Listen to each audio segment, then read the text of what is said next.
All right, guys, good news. I got my car started again. It's running fine now.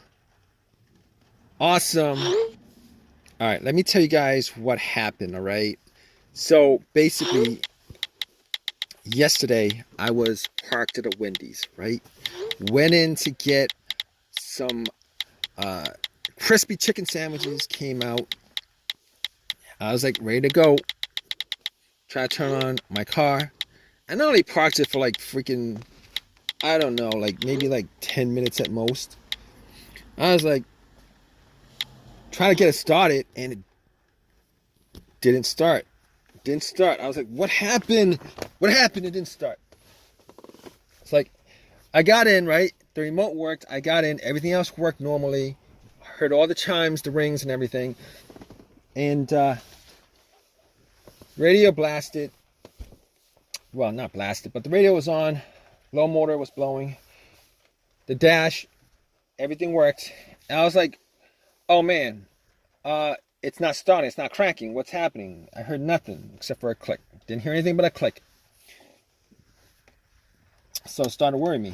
I was like, oh, okay. I was inside for 10 minutes. I left it, turned it off. Left it for 10 minutes, and now it's not cranking. I was like, possibly, let me try it a couple of times.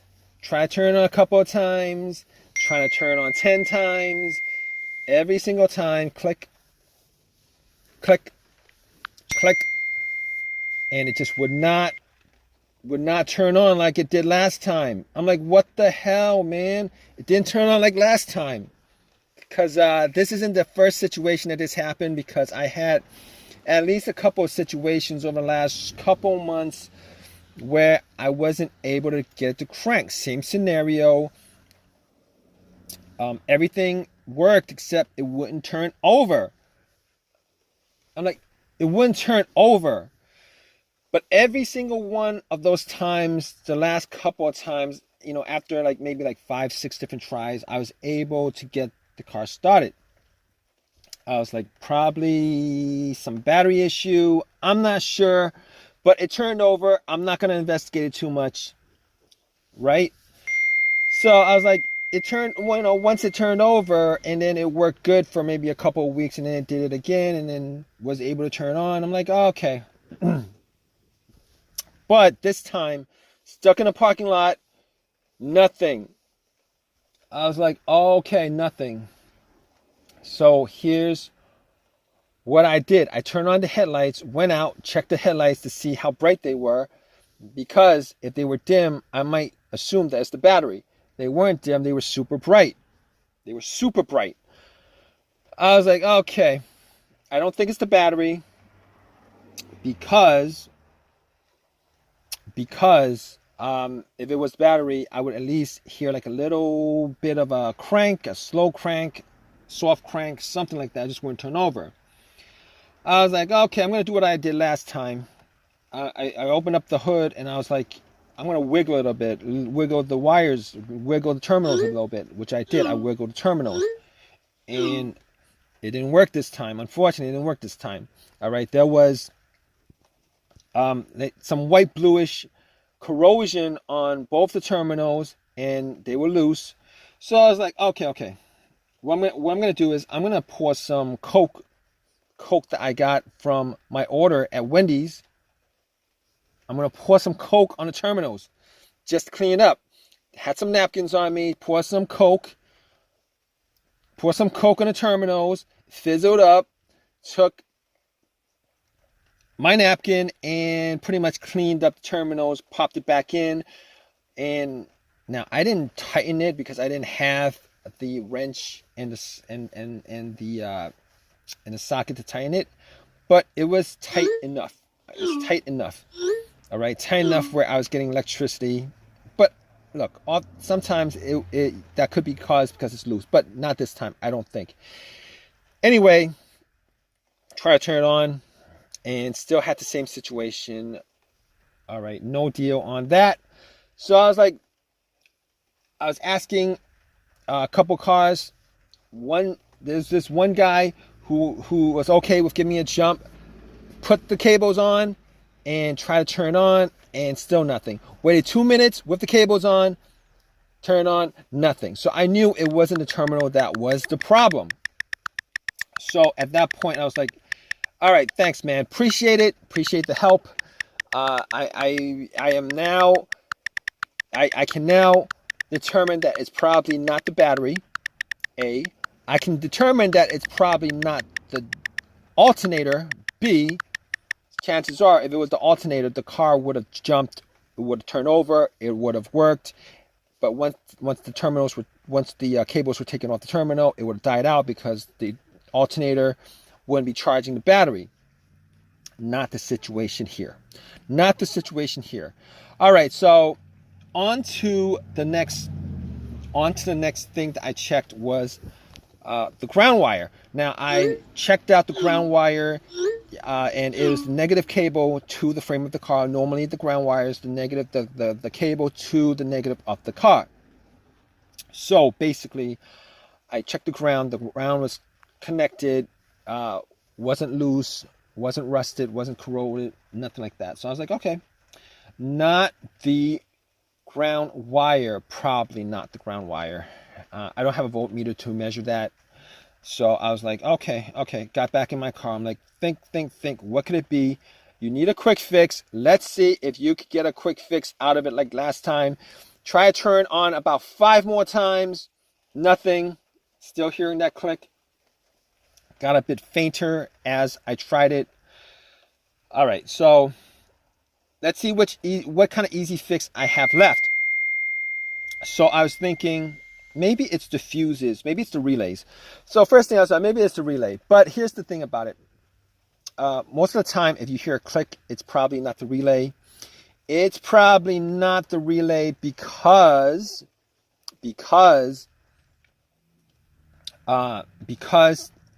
if you hear a click, that means the relay is working. It's actually relaying electricity from the battery to the relay to the alternator. For the most part, it means that it's working. So I had to rule that out. Still my car, still thinking, and I think maybe it's the fuses. Now I don't have a fuse. I didn't have a fuse tester on me, so I was like thinking to myself, if it was the fuses, like I've only had a couple instances where a fuse would cause my car not to start and not crank. One of those situations was had a no start, no crank situation where one of the fuses that was blown was either to the car's computer, the PCM, or to the fuel pump. I forget what it was, but once I changed out that fuse, in that situation, the car would crank up, everything would work, it would crank, but it would not turn over. Once I replaced that fuse, it turned over, and it worked normally. All right, this is not the situation, obviously, because I'm not getting a crank at all. Everything else works, but I'm not getting a crank at all. So, I'm thinking to myself, is it possible that it is... I'm thinking to myself, wait, what about the other situation of the fuse? All right, the other situation was with the fuse that I experienced was I had a Honda, and I was getting no electricity in the car whatsoever. No electricity, nothing. Like as if the battery was removed, right? Nothing turned on, no sounds, nothing. It turned out that the problem with that was it was the main fuse to the fuse box that was blown, and the way that I figured that out was I happened to have 2 screwdrivers, and I connected to the 2 metal ends of the screwdrivers from where the terminals were on the fuse, and it got the car to turn on and start, etc., etc. But that's not the situation here, because I am getting everything to work except the fact that it won't crank. So I had to eliminate those two things. So unfortunately, all those quick fixes, because there was an AutoZone around the area which I could have walked to and gotten the fuses, a relay, a battery, whatever. None of those situations was the cause of this no start. So at that point, I'm like, what are the chances that it could be the starter on the car? Because here's the thing.